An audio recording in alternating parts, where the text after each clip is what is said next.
Srpski fudbaleri iz dan u dan napreduju i to im stvara najbolje mogućnosti.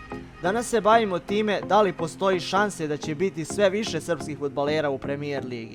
Saznajte u nastavku ovoga videa. Evo nas, dobrodošli na kanal Fudbalski Miker. U današnjem videu se bavimo time da li Srbi sve više treba da dolaze u Premier ligu i da li je to moguće i zapravo perspektivno, da li naši igrači uopšte zaslužuju da budu u najelitnijem takmičenju i da se dokažu kao među najboljim fudbalerima, kao što se smatra uvijek ko igra u Premier ligi, uvijek je onako na meti najvećih i uvijek je onako među najboljima. Tako da mislim da naši igrači također u budućnosti mogu da zasluže da budu među najboljim igračima, iako možda to neki ne misle, ja mislim da ima mnogo šansi za to i hajde da vidimo da li su uopšte moguće te šanse i da li ih uopšte ima. Basta like i subscribe u znak podrške i izabratite me na Instagramu fudbalski_miker i možemo sada da pređemo u nastavak ovog videa, to jest da pređemo na samu temu. Svi znamo da je Engleska liga najzahtjevnija i ne može svako učestvovati u ovom šampionatu. Igra se veliki broj utakmica u ligi, kupovima i još ako se dodaju evropska takmičenja, svakako da ni jednom igraču ne bi bilo lako da igra na ovom nivou i da izdrži na terenu koliko je potrebno. Jasno nam je da ovakav tempo nije moguć za sve i da je to sasvim normalna stvar. Jednostavno ne može svaki igrač i da igra ligaške utakmice i kupove i evropska takmičenja. Jednostavno to su igrači koji imaju jako mnogo stamine, brzine, okretnosti. Jednostavno su navikli na takav tempo i to im je onako sportski život života nekako. Njihov život koji je onako stvarno baš onako određen za njih, da tako kažem, ali naravno da svako uz trening i naporan rad može da stigne do ovog nivoa i mislim da je to svakako neminovno, ali da, eto, nekome možda nije ni suđeno. Fudbaleri su u stalnom riziku od povreda, posebno u Engleskoj. Naravno da smo imali slučaje kada su igrači koji su dolazili u Premier ligu zahvati ih ozbiljna povreda i ne budu tu nekoliko mjeseci i onda se vidi koliko zapravo oni nisu možda bili spremni za Premier ligu, iako možda nisu imali sreće više nego to da nisu bili dovoljno kvalitetni. Opet kada se vrate iz povrede teško mogu da nastave tamo gdje su stali i da se vrate onoj formi koju su nekada imali i to je jedan problem kod Premier lige, što igrači često zapadaju u povrede i ne mogu da se izvuku iz njih i teško ide to, taj oporavak i sve.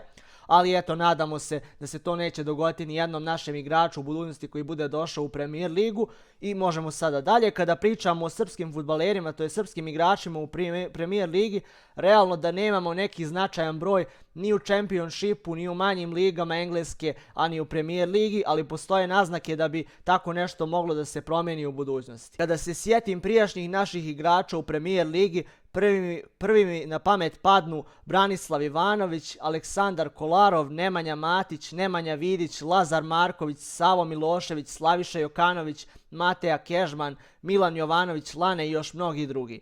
Danas su stvari poprilično se promijenile i Srbi nisu više toliko cijenjeni u fudbalu kao što je to nekad bilo, posebno u engleskom. Nekada su tu bili igrači koji su stvarno pravili velike razlike i bez kojih treneri jednostavno nisu mogli. Aleksandar Kolarov je na primjer igrao u Manchester Cityu, kada se sjetim njegovog vremena, stvarno je bio nevjerovatan i glavni u timu. Znači stvarno je onako vodio taj tim dok nije na kraju došli i dalje ti igrači koji su bili sa njim u toj generaciji. Bilo je tu i Jovetića, naravno Jedina Džeke i Jaja Turea, znači mnogi igrači koji su tada pravili razliku i bili uz Kolarova, ali on je stvarno bio nevjerovatan i u slobodnjacima, izvođenjima različitim i mislim da je stvarno bio onako nevjerovatan igrač dok je igrao za Manchester City. Nemanja Matić je nego koga je najviše cijenio Jose Mourinho u Chelsea-u, jednostavno u toj sredini se najviše pronašao, kasnije u Unitedu nije mogao da nađe svoju pravu formu, ja bih bar rekao, ali naravno da je Nemanja Matić nevjerovatan fudbaler i da stvarno zaslužuje veliku pažnju. Nemanja Vidić je isto bio stvarno, svi znamo koliko je bio nevjerovatan u paru sa Ferdinandom u odbrani Manchester Uniteda i mislim da je jedan od zlatnih igrača u toj generaciji Alexa Sir Fergusona i moram da kažem da stvarno u ovakvom takmičenju danas nema toliko cijenjenih igrača od strane Srba i mislim da mora to da se promijeni i da bi trebalo da se radi na tome i u srpskom fudbalu, a i u inostranstvu, da se onako popravi taj ugled srpskog fudbala i samih srpskih fudbalera. Trenutno u Premier ligi nastupaju Aleksandar Mitrović koji igra u Fulamu i Saša Lukić je također iz Fulama i Luka Milivojević iz Crystal Palasa. Aleksandar Mitrović je neko ko zaslužuje igrati u ovom rangu, to jest Premier lige, znači dorastao je tome, prerastao je taj Championship i njegova ekipa ima ambicije da se zadrži u ligi na duže staze kako izgleda, ali nikad se naravno ne zna. Neka su ti to jest ekipe koje uđu iz Championshipa znaju da prežive jednu sezonu, a onda u drugoj dožive totalan kolaps i ispadnu iz lige, tako da se nikad ne zna, ali mislim da Fulham radi dobar posao i da neće imati puno problema da ostane u ligi bar ove sezone, a za sljedeću ćemo tek da vidimo. Fulham itekako ima planove za njega i vidjet ćemo hoće li Mitrović uopšte da ostane u Fulhamu, pošto ga žele još neki klubovi u Premier ligi i stvarno je onako na meti tog Chelsea i Manchester United da se spominjalo, ali vidjet ćemo da li su to realne priče i da li Aleksandar Mitrović želi da se oglasi povodom toga i da nam kaže nešto zanimljivije oko toga, ali za sad nema naznaka za tako nešto. Saša Lukić je stigao na zimu iz Torina, došao je u Fulham, polako se uklapa u ekipu i ima šanse da se nametne kao starter. Da li će to biti u skorijoj ili daljoj budućnosti, to ne mogu da znam, ali mislim da sada sa klupe radi odličan posao kada ulazi i stvarno onako pravi razliku i mogu da kažem da je odličan igrač. Saša Lukić, fali mu brzine i okretnosti, nekako ne posjeduje tu taj neki igrački stil Premier lige, da su brza dodavanja, da se onako brzo okreće igrač u sredini i da daje neke duge lopte. Saša Lukić je onako igrač koji je snažan, koji pravi te faulove, koji treba da onako zatvori igru, da ne dopusti protivniku da prolazi dalje, da otvara svoj prostor za igru i onako on je neko ko treba da remeti igru i da bude onako neki pravi razbijač, ako mogu tako da se izrazim.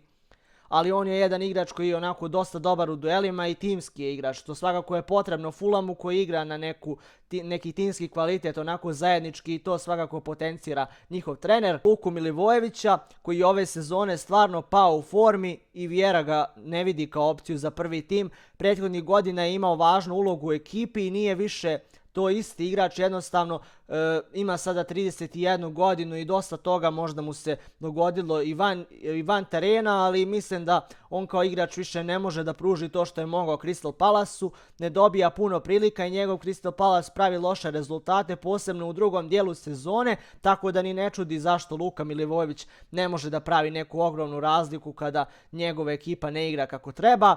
Na ljeto bi neki od srpskih fudbalera mogli da se priključe Premier ligi. Tu konkretno mislim na Dušana Vlahovića koji sigurno da će biti meta Engleza. Već duže se povezuje sa ostrvom, sa klubovima Arsenalom, Chelseaem i tako dalje. Uglavnom se spominje taj London i londonski klubovi koji bi mogli da ga uzmu kao svog igrača. Situacija u Juventusu doprinosi njegovom odlasku, izgleda da će to biti jako moguće na ljeto. Mislim da u Torinu više ne mogu da mu ponude zadovoljavajući tretman i smatram da bi engleska liga uticala na Dušana Vlahovića.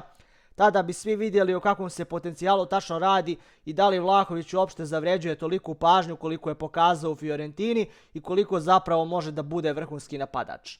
Također mislim da bi naši štoperi Eraković i Pavlović mogli da se nađu na listi za dovođenje u neki manji engleski klub. Da li će to biti baš Premier liga, nisam siguran, ali znam da se prije Eraković povezivao sa Hull Cityjem i nekim timovima koji su u Championshipu. Sada da li neki klub iz Premier lige bi htio da dobije Erakovića kao svog štopera, ne znam baš, deluje mi onako nerealno dosta, ali Pavlović djeluje dosta realnija opcija za engleske klubove i svakako i to bi moglo da se obistini, ali naravno da oni imaju još mnogo ponuda i da se nikad ništa ne zna što se tiče transfera srpskih fudbalera. Eraković možda i nema neku šansu da se odmah nađe u Premier ligi, ali Pavlović svakako da ima opcija. U Salzburgu fino radi i uvjeren sam da ga uče pravi stručnjaci.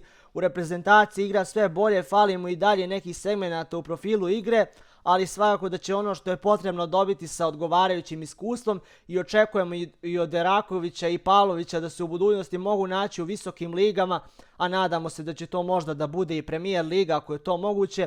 I eto, to je bilo to što se tiče ovog videa. Ako vam se svidao video, bacite like i subscribe uz znak podrške i vidimo se u nekim od narednih videa. Sportski pozdrav!